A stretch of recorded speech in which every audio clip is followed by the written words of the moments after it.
வணக்கம் நண்பர்களே, நான் நிரோஷ். இது உங்கள் பிஹைண்ட் மீ மீடியா. இன்று உலகம் முழுவதும் பேசப்படும் ஒரு கேள்வி, அமெரிக்காவுக்கும் ஈரானுக்கும் நடக்கும் இந்த போர் உண்மையில் பாதுகாப்பிற்காகவா அல்லது பணத்திற்காகவா? இந்த கேள்வி மக்கள் மத்தியில் பேசப்படுகிறது. இந்த கேள்விக்கு பெரிய அதிர்ச்சி ஏற்படுத்தும் வகையில் அமெரிக்க வெள்ளை மாளிகையின் முன்னாள் நெறிமுறை அதிகாரி ரிச்சர்ட் பெயிண்டர் ஒரு தகவலை வெளியிட்டிருக்கிறார். அவர் கூறும் விடயம் என்னவென்றால், இந்த போரால் ட்ரம்ப் குடும்பம் பெரும் பணம் சேர்த்துக் கொண்டிருக்கிறது.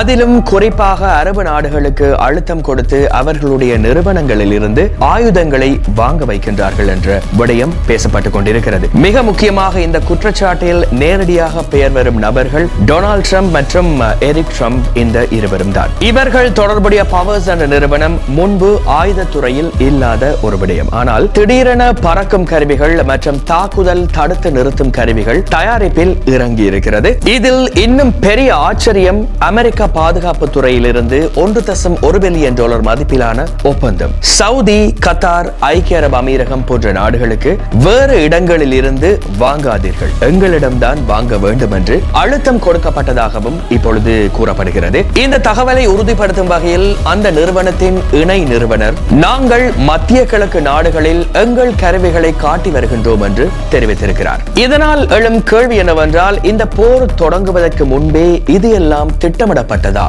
பல கேள்விகள் எழுகிறது. ஏனென்றால் இன்னும் ஒரு தகவலாக அமெரிக்க பாதுகாப்புத்துறை செயலாளர் பீட் ஹெக்ஸெட் போர் தொடங்குவதற்கு முன்பே ஆயுத நிறுவனங்களில் முதலீடு செய்ய முயற்சி செய்ததாக பினான்சியல் டைம்ஸ் செய்தி வெளியிட்டிருக்கிறது. அது மட்டுமல்லாமல் போர் தொடங்கிய பிறகு டொனால்ட் ட்ரம்ப் பல பெரிய ஆயுத நிறுவனங்களின் தலைவர்களை சந்தித்திருக்கிறார். அதில் முக்கியமானவை லாக்ஹீட் மார்டின், போயிங், பே சிஸ்டம்ஸ்.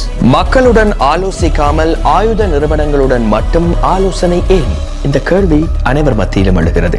இதுவே மிகப்பெரிய சந்தேகத்தையும் எழுப்புகிறது. ஒரு பக்கம் ஆயிரக்கணக்கான மக்கள் உயிரிழக்கின்றார்கள், குழந்தைகளும் கூட உயிரிழக்கின்றார்கள். மற்றும் ஒரு பக்கம் என்னவென்றால், சிலர் கோடிக்கணக்கில் பணமும் சம்பாதித்துக் கொண்டிருக்கின்றார்கள். இது ஒரு சாதாரண போரா அல்லது திட்டமிட்ட பண போரா என்ற கேள்விக்கு மத்தியில் உண்மை இன்னும் வெளிவரவில்லை என்றுதான் சொல்ல வேண்டும். ஆனால் இந்த குற்றச்சாட்டுகள் உலகம் முழுவதும் அதிர்ச்சியையும் இப்பொழுது ஏற்படுத்தி இருக்கிறது. மேலும் தகவல்கள் வரும் வரை நாம் காத்திருக்க வேண்டிய கட்டாயத்தில் இருக்கின்றோம். இன்னும் ஒரு பதிவோடு மீண்டும் சந்திப்போம். வணக்கம்.